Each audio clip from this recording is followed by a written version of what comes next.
Jangan lupa mengikuti prosedur layanan. Ya, prosedur layanan itu sudah diatur untuk peserta JKN. Jika sakit, berobat terlebih dahulu di fasilitas kesehatan tingkat pertama di mana kita terdaftar.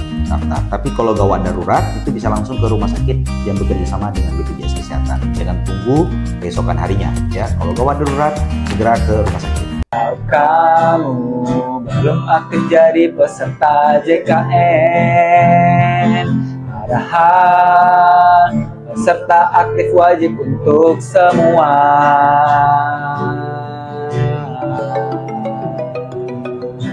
Halo sahabat JKN, kembali lagi di Kenalpot JKN dalam podcast. Nah, sahabat JKN sebelumnya masih ingat nggak dengan video yang ini? Nah, sebelumnya kita kan ada membahas tuh terkait mutu layanan kepesertaan di BPJS Kesehatan. Nah, sekarang kita lanjut ke part kedua dengan narasumber yang sama, yaitu Bapak Kahar Mujakar. Pak, jadi untuk pengaduan tadi sudah disampaikan. Nah, kemudian Pak, kalau terkait pengecekan status kepesertaan nih Pak. Nah, mungkin sahabat JKN di luar sana mungkin masih berpikir bahwasannya pengecekan status kepesertaan itu harus datang ke kantor Pak. Kira-kira untuk saat ini Pak, untuk pengecekan status kepesertaan tuh ada nggak Pak sarana yang bisa digunakan peserta tanpa harus datang ke kantor Pak? Ya, Hendra. Selama ini memang pengaduan yang paling sering terjadi ya itu terkait dengan status nonaktif. Itu peserta JKN atau masyarakat itu tidak tahu status kepesertaan aktifnya, sehingga ketika berobat, ketika ke rumah sakit itu ternyata nonaktif. Itu yang menimbulkan ketidaknyamanan atau kenyamanan peserta JKN itu akan berkurang.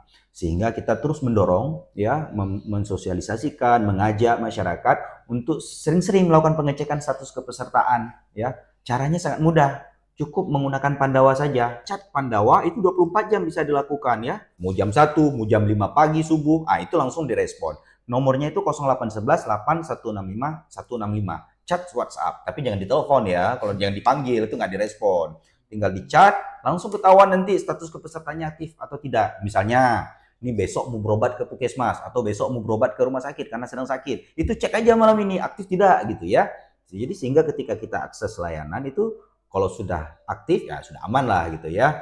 Apalagi kita di Aceh ini ada namanya JKA, Program Jaminan Kesehatan Aceh ya. Jadi kalau kita non aktif di segmen salah satu segmen misalnya PBA PBN ya yang tidak ditanggung lagi oleh pemerintah pusat, tinggal daftar ke JKA saja sudah bisa langsung aktif, bisa digunakan gitu. Jadi pesan kami kepada teman-teman semua yang mendengarkan podcast hari ini, sering-seringlah melakukan pengecekan status kepesertaan. Jangan cuma mengandalkan kartu yang ada di dompet, karena kartu yang ada di dompet itu nggak pernah ngomong kartu nonaktif, gitu ya. Jadi seperti itu ya teman-teman semuanya. Tolong sering-sering dilakukan pengecekan status kepesertaannya karena tidak ada pemberitahuan jika kartu kita nonaktif pada saat itu. Nah, diingat nih ya teman-teman semua yang disampaikan Pak Kahar tadi, sering-sering melakukan pengecekan status kepesertaan ya Pak Kahar. Jadi biar jangan pada saat sahabat mau berobat ini nanti kartunya sudah tidak aktif ya. Jadi karena sudah dibahas tentang nggak aktif nih Pak Kahar ya. Jadi mungkin kalau kita ketahui juga itu pada segmen penerima bantuan iuran jaminan kesehatan. Ini yang mungkin paling sering terjadi nonaktif ya Pak Kahar. Itu kira-kira kenapa Pak? Penyebabnya PBA PBN ini harus kita ketahui dulu mekanismenya ya. PBA PBN itu ditetapkan oleh pemerintah pusat melalui Kemensos beserta jajarannya sampai ke dinas sosial di kabupaten kota. Mereka akan selalu melakukan verifikasi dan validasi terkait dengan kelayakan masyarakat untuk mendapatkan bantuan sosial dari pemerintah pusat.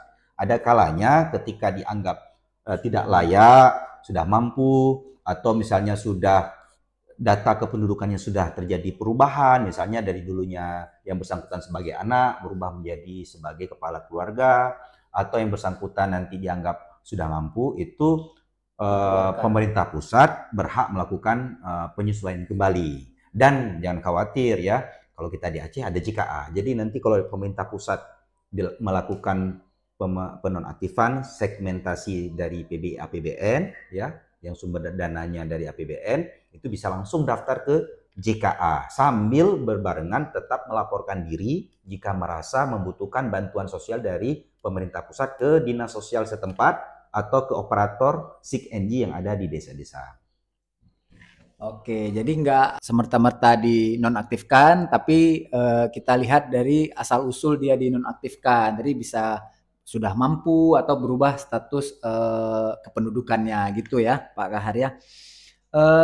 Kita next nih ke pembahasan selanjutnya nih, Pak Kahar ya, terkait dengan digitalisasi nih, Pak Kahar ya, yang paling booming sekarang ya, yang sedang diajak masyarakat semua atau peserta JKN khususnya ini untuk menggunakan mobile JKN.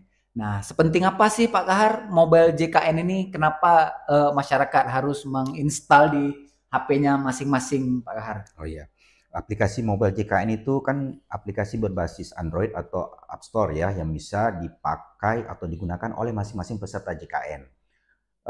Banyak menu yang bisa digunakan atau dimanfaatkan oleh peserta. Makanya terus kita dorong agar seluruh peserta JKN masing-masing menggunakan handphone, menggunakan aplikasi mobile JKN di handphonenya yang ada ya, sehingga semua manfaat tersebut bisa didapatkan tanpa perlu harus datang ngantri jauh-jauh ke kantor BPJS Kesehatan gitu ya. Apa yang paling sering digunakan masyarakat kita di aplikasi mobile JKN? Misalnya pengecekan status kepesertaan itu bisa dicek di situ. Yang kedua, perubahan vaskes ya. Kita kan berpindah-pindah ya. Iya, kita kan pergerakan kita itu sangat dinamis ya. Bulan depan kita di sini, bulan depan bisa berpindah tempat tinggal gitu ya. Itu bisa kita gunakan mobile JKN saja untuk perpindahan fasilitas kesehatan. Kenapa? Ada satu standar ya, konsep ya di JKN itu, di mana kita terdaftar, di situ kita berobatnya gitu ya. Jadi jangan sampai kita terdaftar di Puskesmas A, ternyata kita berobat di Puskesmas B ya, itu yang tidak sesuai ketentuan. Makanya di mana kita berdomisili, di mana kita berada, harapannya itu vaskesnya sudah menyesuaikan. Jadi ketika kita sakit kita bisa langsung mengakses fasilitas kesehatan tingkat pertama yang sudah terdaftar di tempat kita masing-masing gitu. Yang kedua ya, yang paling sering itu digunakan itu KIS ya, KIS digital, kartu ya. Misalnya anak mau masuk sekolah, anak mau lanjutkan pendidikan, mau masuk polisi, masuk tentara, masuk PNS gitu ya. Itu kan ada persyaratan yang dibutuhkan oleh setiap instansi tersebut yang kita lamar ya. Nah, itu ada KIS digital itu bisa diakses. Jadi nggak perlu lagi datang ke kantor BPJS minta cetak kartu gitu ya. Apalagi sekarang data-data kita kan sering berubah, kan nggak mungkin setiap kita rubah data kartu harus kita cetak. Nanti yang kedua dompet kita kan tambah penuh nanti jadinya ya. Gitu. Jadi kalau sekarang kan sudah ininya kan sudah berubah ya. Jadi nggak perlu lagi bawa dompet tebal-tebal, cukup yang penting bawa handphone gitu. Jadi semua di handphone itu sudah ada, termasuk kartu JKN-nya sudah ada gitu. Jadi sekarang sudah mudah kok ya. Oh iya, Hendra udah pakai mobil JKN belum? Sudah dong, Pak. Iyalah, jangan buat malu lah ya. Iya, kita harus pakai mobile JKN ya Pak, biar lebih praktis sih. Iya, lebih praktis lah, jangan dompetnya tebal isinya kosong gitu ya. Cocok, Pak. Isinya kartu aja lah. Ayo, isinya kartu ini ya. Harusnya kan kita sudah mulai ya, digital lah. Digitalisasi ya. Pak ya. Makanya sekarang fokus kita agar kita ajak terus masyarakat yang melek digital gitu ya. Kita ajak terus, ayo gunakan mobile JKN ya. Tapi memang ada kendala kita di daerah bagi masyarakat tertentu yang tidak memiliki handphone, tidak memiliki jaringan ya. Tapi tetap kita akomodir pelayanan itu di rumah sakit, di Puskesmas masih bisa menggunakan KTP dan KK gitu ya. Jadi jangan khawatir nih teman-teman semuanya atau ada keluarganya yang tidak memiliki handphone, masih bisa kok pakai KTP KK untuk berobat. Tapi yang paling penting pastikan dulu status kepesertaannya aktif gitu. Iya. Sangat berguna sekali ya Pak mobile JKN untuk peserta JKN ya Pak.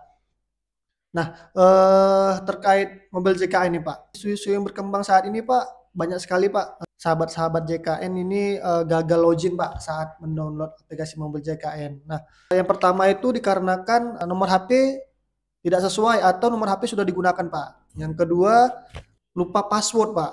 Nah, yang terakhir itu Pak kira-kira untuk menggunakan mobil JKN itu untuk notifikasinya itu pulsanya mahal nggak Pak? Oke.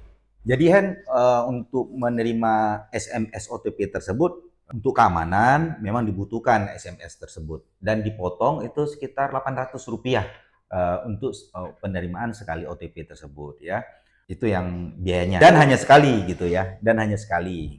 Oh ya, dan kalau terkait dengan kendala saat ini yang terjadi yang paling sering dikeluhkan oleh masyarakat kita atau peserta kita itu ketika registrasi mobil JKN nomor handphonenya itu belum sesuai. Artinya apa? Nomor handphone yang terdaftar di BPJS itu belum tentu sama dengan yang dia miliki. Kan kita sekarang udah tahu benar ya. Setiap peserta masyarakat kita kan sebentar-bentar ganti nomor handphone ya. Nomor handphone tersebut tidak dilaporkan ke BPJS Kesehatan. Sehingga ketika OTP-nya dikirimkan tidak masuk karena memang nomor handphonenya tidak sesuai. Jadi solusinya untuk kasus-kasus seperti itu ya, ketika registrasi mobil JKN OTP-nya tidak diterima, harap segera mengajukan perubahan nomor handphone dulu ke BPJS Kesehatan sehingga nanti di BPJS Kesehatan akan dilakukan pemutahiran data nomor handphone di sistem kita. Cara paling mudahnya jika nomor handphonenya belum sesuai, datang ke kantor BPJS terdekat atau ke puskesmas terdekat.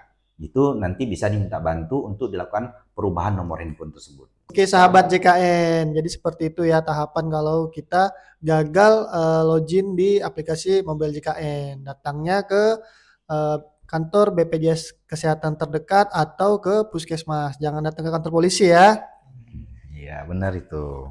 Kalau ke kantor polisi tadi ngapain, Nen? Anak hilang. Oke, Hendra dan Pak Kahar ya, nggak terasa sudah banyak yang kita bahas hari ini ya.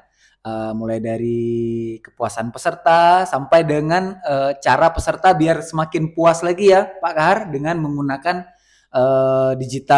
digitalisasi yang disediakan oleh BPJS Kesehatan yaitu aplikasi Mobile JKN. Nah, sebagai closing nih, Pak Kahar, ada yang mau disampaikan kepada peserta JKN di luar sana ataupun yang belum jadi peserta nih, Pak Kahar, boleh? Ya, pesan penting kami kepada sahabat-sahabat semua pendengar podcast hari ini. Yang pertama, pastikan status kepesertaannya telah terdaftar dan aktif. Selalu pastikan. Banyak cara memastikannya. Yang paling mudah menggunakan Pandawa. Yang kedua, ya, jika mengalami kendala atau membutuhkan permintaan informasi atau menyampaikan pengaduan dengan segan-segan, sampaikan melalui kanal-kanal yang telah kami sediakan, baik yang ada di kantor BPJS Kesehatan maupun yang ada di fasilitas kesehatan, baik secara tatap muka maupun secara non tatap muka. Banyak caranya, ya. Salah satunya yang paling mudah itu menggunakan aplikasi Mobile JKN, tinggal diketik nanti akan segera direspon. Dan yang paling penting itu di rumah sakit sudah ada BPJS 1, ya. Jika sahabat-sahabat sedang sakit di rumah sakit membutuhkan bantuan segera, ya, meminta informasi segera, silakan menghubungi petugas BPJS 1 yang ada di setiap rumah sakit. Yang ketiga, jangan lupa mengikuti prosedur layanan, ya. Prosedur layanan itu sudah diatur untuk peserta JKN. Jika sakit, berobat terlebih dahulu di fasilitas kesehatan tingkat pertama di mana kita terdaftar. Tapi kalau gawat darurat itu bisa langsung ke rumah sakit yang bekerja sama dengan BPJS Kesehatan. Jangan tunggu keesokan harinya, ya. Kalau gawat darurat segera ke rumah sakit. Bisa langsung ya, Pak. Ya, bisa langsung. Ya. Dan jangan lupa juga sekarang sedang marak-maraknya, ya, adanya penipuan pencatutan nama BPJS Kesehatan. Jika ada yang menghubungi mengatasnamakan BPJS Kesehatan dan sahabat merasa tidak benar, segera laporkan ke BPJS Kesehatan agar tidak menimbulkan kerugian, baik itu kerugian finansial ataupun kerugian lainnya. Oke Pak Kahar ya, terima kasih sudah hadir di podcast kita, sudah sharing banyak ya. Sekali lagi terima kasih. Semoga podcast kali ini bermanfaat untuk para sahabat JKN di luar sana. Sampai jumpa di podcast kita selanjutnya, tentunya dengan narasumber yang luar biasa. Oke Pak Kahar ya, sebelum kita tutup kita jargon kita ya, nama podcast kita Knalpot nih Pak Kahar ya, JKN dalam podcast. Kita bilang bersama-sama Pak Kahar. Oke ya. Knalpot JKN dalam podcast. Bye. Terima kasih.